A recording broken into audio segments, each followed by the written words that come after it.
ভাষা কেবল শব্দ নয়, এটি একটি জনগোষ্ঠীর আত্মার কণ্ঠস্বর। ভাষা জানায় আমরা কারা, কোথা থেকে এসেছি আর কি আমাদের ইতিহাস। এই দৃষ্টিকোণ থেকে সিলেটি ভাষা কেবল একটি ভাষা নয়, এটি একটি অস্তিত্বের ঘোষণা, একটি আত্মপরিচয়ের বহিঃপ্রকাশ।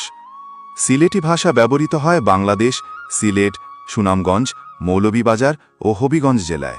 ভারতের আসামের করিমগঞ্জ, হাইলাকান্দি ও কাছাড় এলাকাতেও এর ব্যাপক প্রচলন রয়েছে। এমনকি ভারতের স্বাধীনতার পূর্বে এই আসাম অঞ্চলের দক্ষিণাংশ ছিল বৃহত্তর সিলেট জেলার অন্তর্ভুক্ত। আজ বিশ্বের বহু দেশে, যুক্তরাজ্য, যুক্তরাষ্ট্র, কানাডা, সৌদি আরব, কাতার, দুবাই সহ নানা প্রান্তে ছড়িয়ে আছে লাখ লাখ সিলেটি ভাষাভাষী মানুষ, যারা প্রবাসেও ভাষা ও সংস্কৃতিকে ধারণ করে রেখেছেন। সিলেটিরা কি বাঙালি নাকি আলাদা জাতিগোষ্ঠী? এই প্রশ্নটি বহুদিন ধরে বিতর্কিত। তবে ইতিহাস ও ভাষাবিজ্ঞান বলছে সিলেটি জাতিগোষ্ঠীর উৎপত্তি ও ভাষাগত গঠন অনেকটাই আলাদা। ইতিহাসবিদদের মতে সিলেটি জাতিগোষ্ঠীর শিকড় খুঁজে পাওয়া যায় প্রাচীন কামরূপ ও গৌড়ীয় সভ্যতা জনগোষ্ঠীতে, যারা পরবর্তীতে আরাকান, ত্রিপুরা ও আসাম অঞ্চলের সাথে সাংস্কৃতিক ও ভাষাগত সংযোগ গড়ে তোলে।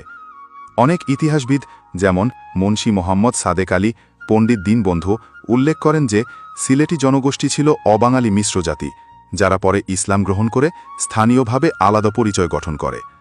কেমব্রিজ ও ইয়র্ক ইউনিভার্সিটির গবেষকরা 2020 সালের ভাষাতাত্ত্বিক গবেষণায় জানান, সিলেটি ভাষা ধ্বনি, ব্যাপক ব্যাকরণ, শব্দতত্ত্ব ও উচ্চারণে বাংলার স্ট্যান্ডার্ড রূপ থেকে এতটাই আলাদা যে একে একটি স্বতন্ত্র ভাষা হিসেবে বিবেচনা করা উচিত। সিলেটি ভাষা তো শুধু নয়, সিলেটি নাগরী লিপি পর্যন্ত ছিল নিজস্ব, যা 1700 থেকে 1900 শতাব্দী পর্যন্ত সাহিত্য, হিসাব রক্ষণ ও ব্যবসা চুক্তিতে ব্যবহৃত হতো।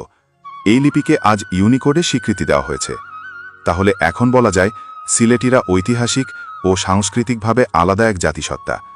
আমরা হয়তো বাংলাদেশ রাষ্ট্রের নাগরিক, কিন্তু সিলেটি জাতিসত্তা ও ভাষা আমাদের ভিন্ন পরিচয় দেয়, যা বাঙালি পরিচয়ের ভেতরে নয়, বরং সমান্তরাল একটি গৌরবময় অবস্থান। Sylheti is not Bengali, Sylheti is Sylheti. আজ যখন ভাষা ও জাতিসত্তার বিলুপ্তির হুমকিতে, সিলেটি ভাষা ও ঐতিহাসকে বিশ্ব দরবারের দায়িত্ব আমাদেরই। তাই আসুন এই ভাষাকে রক্ষা করি, সম্মান করি এবং আগামী প্রজন্মকে গৌরব করে বলি, আমি সিলেটি, আমার ভাষা শেয়ার করুন। আর সিলেট ও আসামের বিস্তারণ ইতিহাস, ভাষা ও সাংস্কৃতিক পরিচয়কে বাঁচিয়ে রাখার প্রয়াসে আমাদের পাশে থাকুন।